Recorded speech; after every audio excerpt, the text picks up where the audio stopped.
Happy Friday, Brian Manning here with the weekly update. Let's get right to it. So, big news Monday this week was First Republic Bank being taken over by JP Morgan. It's just unfortunate to see this. This is definitely a result of just the Federal Reserve hiking rates as quickly as they have. And definitely there's just a lot of instability right now, unfortunately, in the world of regional banks. It doesn't mean that the regional banks are in trouble. It just means that there's just blood in the water, unfortunately, from three really large banks going under. And that definitely took over a lot of the news on Monday. Tuesday this week, we got feedback from CoreLogic. They look at home appreciation as kind of the gold standard for housing prices is for the month of March. On a month-over-month basis, home appreciation was up 1.6%. This is on a national level. I understand that on a regional basis, home appreciation could be different. Some markets are doing better, some are doing worse. On a year-over-year basis, values are up 3.1%.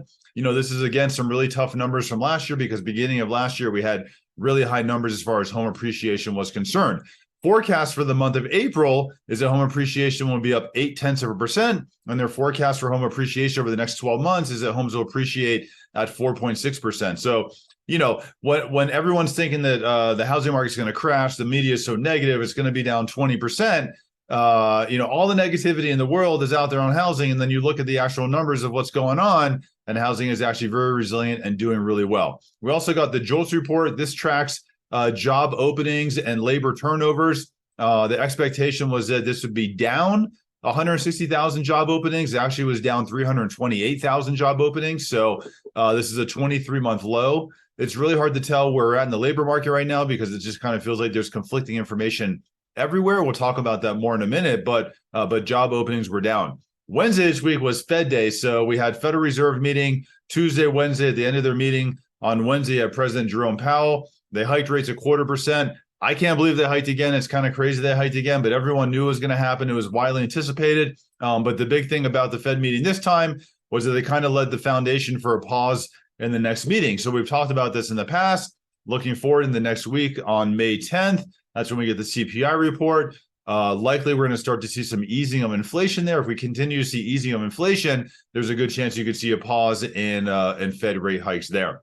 Also on Wednesday this week, because it's the first Wednesday of the month, we get ADP. ADP is the largest provider of private payrolls in the U.S. We got 296,000 new jobs that were created in the month of April. This report really hasn't gotten a lot of weight placed on it lately because it's been pretty volatile since they made their changes in their data points in their reporting. So that was kind of a non-impact, but still something to talk about. Thursday this week, we got Black Knight reporting on home values. Thursday says for the month of March, home appreciation was up 0.5%. So now you're looking at CoreLogic, Case-Shiller, Black Knight, Zillow. Everywhere we're looking right now, so far this year, homes have appreciated in value as far as the data points are concerned. So really good to see just the strength and the resiliency in the housing market. Today, the first Friday of the month, we get the BLS report. So BLS stands for Bureau of Labor Statistics. This is the government's employment report. This is for the month of April. There's an expectation that 180,000 new jobs were created in April, but the headline number said we had 235,000 jobs created. So how is that number derived? What's looked at is what's called the birth-death ratio. So they look at how many companies were opened in the month of April, how many companies went out of business in the month of April. Based on the companies that opened and the industries that they're in, on average, how many people would they hire? And based on the companies that went out of business, and the industries that they're in, how many people would they lay off? So it's kind of a model that they do. It's probably not the most accurate, but that came back and said 235,000 jobs were created. But the prior 2 months were revised lower by 149,000 jobs. So, it's always interesting to see the report come out and then the revisions for the prior months, because if the 149,000 were actually reported accurately in the prior months, they wouldn't have been as impactful in the markets as they were as far as job reports are concerned.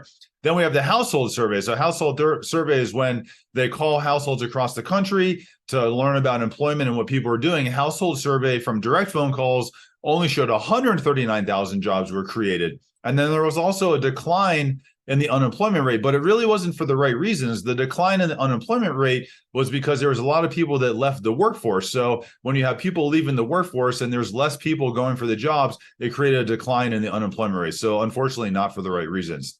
I'm around all weekend. If you have any questions, let me know. If you want to learn how we're closing our purchase transactions in 10 to 12 days, I'd love to help you. Happy Friday. Have a great day.